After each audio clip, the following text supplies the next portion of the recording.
By now you know that the US and the UK have launched airstrikes on more than a dozen sites by the Houthis of Yemen, considered to be backed by Iran. Fighter jets from the Royal Air Force were seen taking off from Cyprus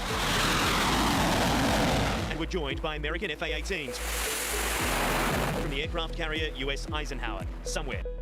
According to the US officials, these strikes are a military response to the Houthis' ongoing campaign of drone strikes and missile attacks on commercial ships in the Red Sea following Israelis' war in Gaza. So in this video, I'll explain the whole situation as best I can. But before I proceed, thank you for your continued support. If you're new to my channel, my name is Kevin Shaw, your friend and full-time caregiver.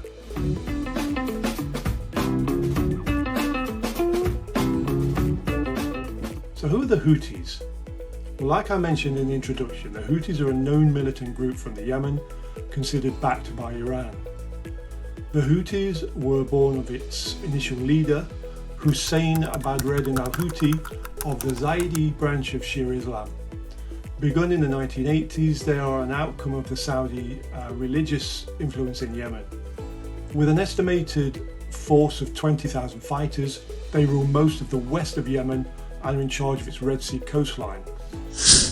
Iran is allegedly the main backer of the Houthis, and partly that's to counter Saudi Arabia. The Houthis have aligned with Iran's stance supporting Hamas in the Gaza conflict. The Houthi leader, Abdul Malik al-Houthi, was quick to offer his forces support to the Palestinians following the events of October the 7th, suggesting a readiness to deploy a large number of fighters against their adversaries. So what's actually happening in the Red Sea region? So this is Yemen and this is the Red Sea. All commercial vessels cross the Red Sea via the Suez Canal, enter the Mediterranean, and then either move toward the UK or move leftward toward the US. Now this is a very important and efficient global trade route, saving time and money, connecting the East with the West and West with the East. Now the global trade concern is that the Houthis from Yemen are bombarding the commercial vessels in the Red Sea. Going along the entire coastal line of African countries would be more time consuming. With the onset of the Gaza conflict, the Houthis started targeting ships in the Red Sea with missiles and drones, mostly thwarted at first by the US and Israeli defences. Tensions further spiked on November 19th when the Houthis hijacked a vehicle carrier linked to an Israeli businessman and threatened to target further vessels connected to Israel or any of its allies. This led to a shift in maritime routes, with many companies opting to avoid the Red Sea altogether, impacting travel time and distribution costs. On December the 18th, the US initiated Operation Prosperity Guardian in reaction to these Houthi assaults. Initially, they avoided any direct conflict.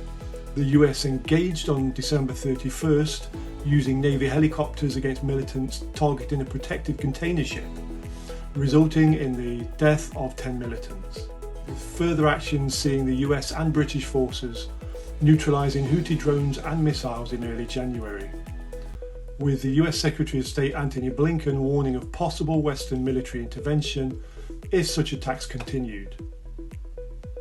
The Houthis were initially drawing support from Shia Yemenis disillusioned with President Ali Abdullah Saleh's regime, especially post 9/11 and during the invasion of Iraq.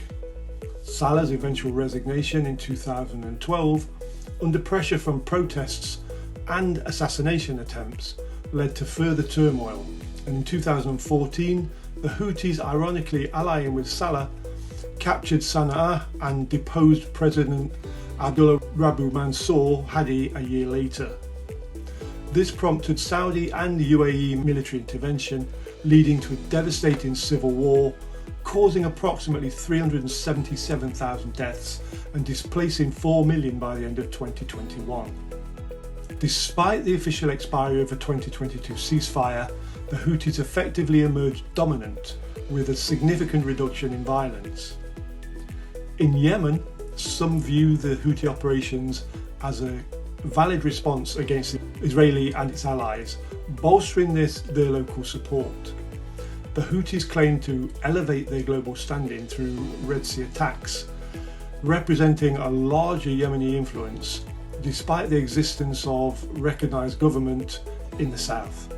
Saudi Arabia, meanwhile, is working towards normalising ties with Iran and seeks a peace agreement, potentially acknowledging Houthi governance in northern Yemen. There's a cautious approach regarding the US's involvement, which could affect Saudi Arabia's efforts to disengage from Yemen. As a citizen of the UK, any war is not good for us, or any one of us, because more wars don't bring in the revenue that the UK needs to fight its recession. It's just another distraction from what puts food on the table of our struggling citizens. While Rishi Sunak, without consulting Parliament, took this step with the belief that this will restore peace and bring in stability in the Red Sea necessary for our trade income, I'm kind of sceptical of this move. What are your thoughts? Let's talk in the comments. And I hope that's been helpful. Thank you for joining me today. And your friend Kevin Shaw in the UK says goodbye for now.